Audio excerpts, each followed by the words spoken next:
7 अगस्त को राहुल गांधी ने press conference में कहा कि इलेक्शन कमीशन बीजेपी के साथ मिलकर देश भर में वोट्स की चोरी कर रहा है। उन्होंने कहा कि एक बड़े सिस्टमैटिक तरीके से वोटर लिस्ट में फेक वोटर्स ऐड किए जाते हैं और ये सारे वोट्स बीजेपी को जाते हैं। विधानसभा और लोकसभा के बीच में जादू से नए वोटर आते हैं और जहां भी इन नए वोटर्स ने वोट किया वहां वोट बीजेपी को गया। 5 तरीके इन्होंने बताए जिससे ये किया जा रहा है। पहला, डुप्लीकेट वोटर्स, यानी एक ही वोटर के अलग अलग जगह 2, 3, 4 वोट्स कर देना। दूसरा, फेक और नॉन एग्जिस्टेंट एड्रेस पर रजिस्टर्ड वोटर्स। तीसरा, एक ही एड्रेस पर रहने वाले ढेर सारे वोटर्स, जैसे कि एक एग्जाम्पल देखने को मिला जहां एक घर के एक ही कमरे में 70 से 80 वोटर्स रजिस्टर्ड थे। चौथा, ऐसे वोटर्स जिनका प्रॉपर फोटो ही नहीं है। और पांचवा, ऐसे वोटर्स जो 70, 80, 90 साल के हैं लेकिन जिनको फर्स्ट टाइम वोटर के तौर पर रजिस्टर किया जा रहा है। राहुल गांधी ने इस सब को लेकर ढेर सारा एविडेंस प्रेजेंट किया, जैसे कि बैंगलोर सेंट्रल की महादेवापुरा असेंबली सीट पर यहां 1,250,000 फेक वोटर्स देखे गए। इन्होंने यह तक कहा कि इलेक्शन कमीशन अगर इलेक्ट्रॉनिक वोटर लिस्ट दे तो यह साबित कर देंगे कि नरेंद्र मोदी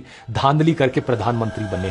जब इतना बड़ा एक्सपोजे किया गया और इतने बड़े बड़े आरोप लगे तो पता है इलेक्शन कमीशन ने क्या जवाब दिया? कुछ ही सेकंड्स के अंदर वो ट्वीट करके कहते हैं कि ये एलिगेशंस मिसलीडिंग है। कोई इंक्वायरी नहीं, कोई चेकिंग नहीं, किसी एग्जैक्ट पॉइंट का कोई काउंटर जवाब नहीं, बस मिसलीडिंग घोषित कर दिया। और ऊपर से यह कहा इलेक्शन कमीशन ने कि अगर जांच करवानी है, जांच तभी होगी जब राहुल गांधी एफिडेविट पर साइन करके ओथ लेंगे कि ये सारा डेटा सही है। बताओ जरा। लेकिन कुछ मीडिया हाउसेस ने अपनी इन्वेस्टिगेशंस करी। इंडिया टुडे ने अपनी इन्वेस्टिगेशन करी जिसमें राहुल गांधी का महादेवापुर में मुन्नी रेड्डी गार्डन के हाउस नंबर 35 पर 80 वोटर्स का रजिस्टर होने का दावा सही मिला। ये 10 से 15 स्क्वायर फीट का एक कमरा था जिसमें केवल एक व्यक्ति रहता है, जिसके हिसाब से इस घर का ओनर बीजेपी से जुड़ा जयाराम रेड्डी है। सवाल लेकिन इलेक्शन कमीशन से पूछा जाना चाहिए, आखिर कितना सबूत चाहिए तुम्हें जिसके बाद तुम मानो कि यहां पर कुछ गलत हो रहा है? फ्री एंड फेयर इलेक्शन कराना इलेक्शन कमीशन की जिम्मेदारी है, तो सवाल उठने पर इलेक्शन कमीशन एक्शन क्यों नहीं ले रहा? बहुत सारे सबूत दोस्तों जो राहुल गांधी ने बताया, आप उन्हें खुद जाकर वेरीफाई कर सकते हैं। इलेक्शन कमीशन की खुद की वेबसाइट पर ये नंबर्स डालकर चेक कर सकते हैं।